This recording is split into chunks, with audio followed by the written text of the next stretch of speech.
Today's project for Christmas or other gifts is a very simple little dog bone shaped collar rack. It's got these two hooks on here that you can hook your collars on, or their leashes, or whatever you want to hook on there. And it has little paw print engraving in it. Super easy to make, super fun for the dog lover in your life, which should be everyone. Let's go out and make it. All right, kind of a fun one for the animal lover, and I am a huge animal lover, so animal lovers hang out. Almost everybody I know has a dog, and the ones that don't, I feel sorry for. All right, so here's the deal. Here we are. This is the file as you would get it from us, and of course, you're going to change the name. I have this set up so that the name is text. It's not, so it can be easily modified. So all you got to do is click it, go over, select it, go over to the text tool over here, and then change it to whatever you want to change it to.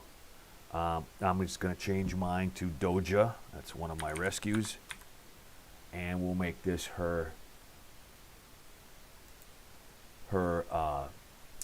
dog leash holder. The way this is designed, there'll be two hooks, one that will go here and one that will go here, and so you can put the dog leashes on there. Obviously that's not shown in this CAD. Again, size may vary. You can change the name, you can do whatever you want, but let's do this. So with that said, let's go ahead and get into it. We'll do the name first. Now the name is going to be a VCarve because that looks so much nicer than a profile. So we go to a name, you can see it's a VCarve file.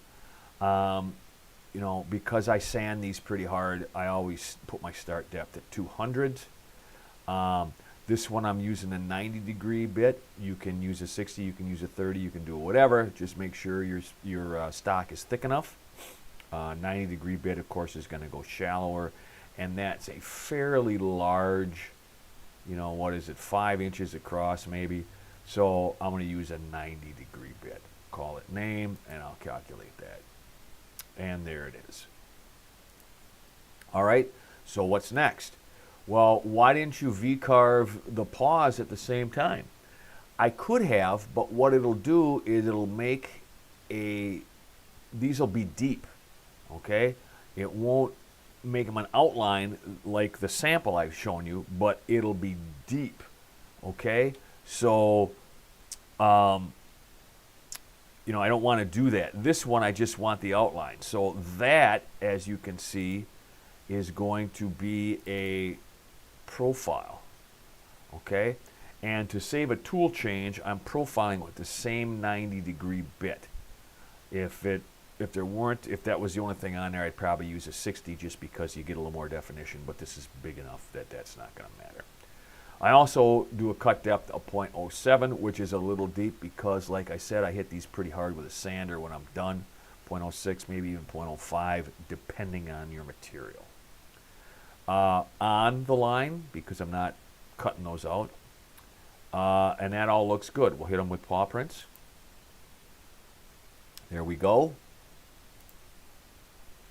And lastly, we'll do the outer profile.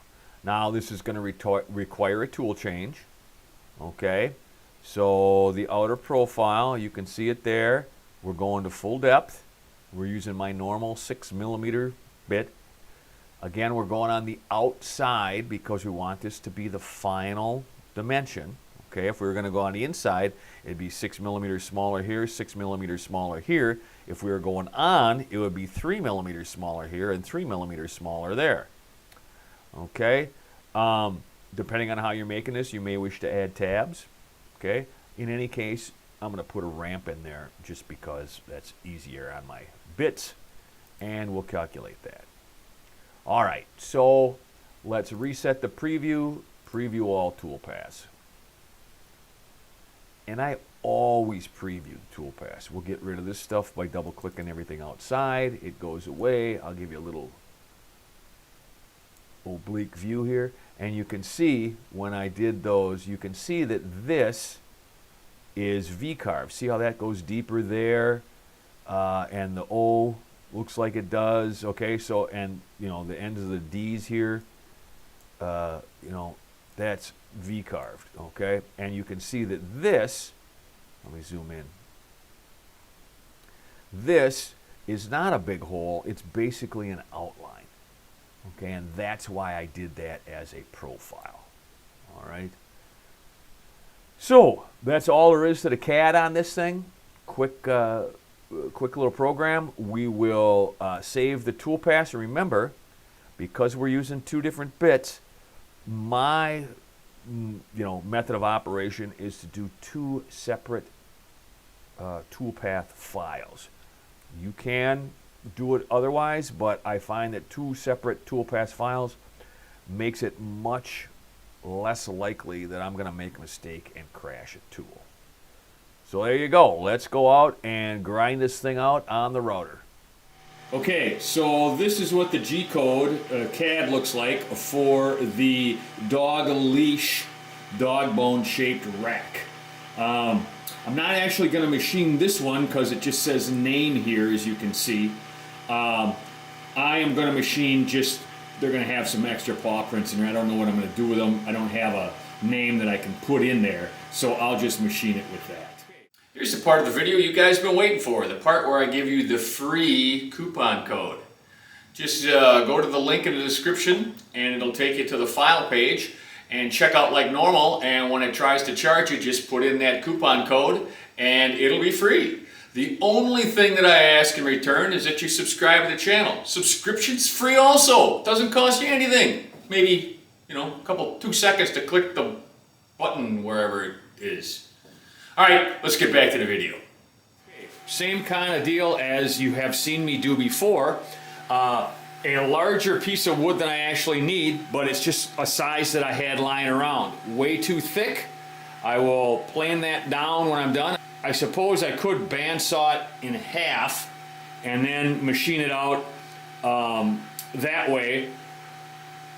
And maybe I will do that with this particular one and save some of this wood. But this is just a scrap I had, so that's where it's going. I have her zeroed to the middle of the part.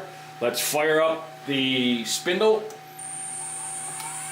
About 18.5. And we'll hit the go button.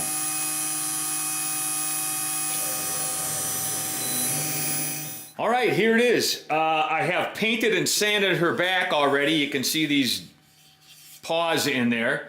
And I've also drilled some holes for those, for the hooks. All I'm gonna do is lightly hand sand this, maybe break the edges by hand.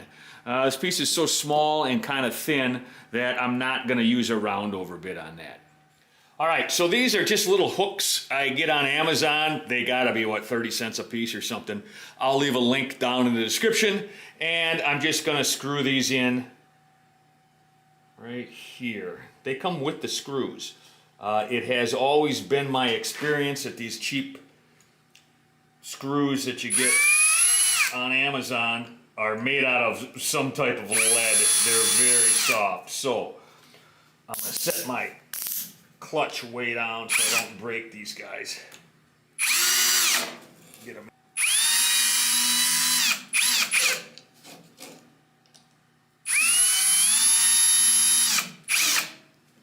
There you go. That's all there is to it. I'm going to sand this back a little bit more. You can see there's some little fuzzies here that I got to get rid of.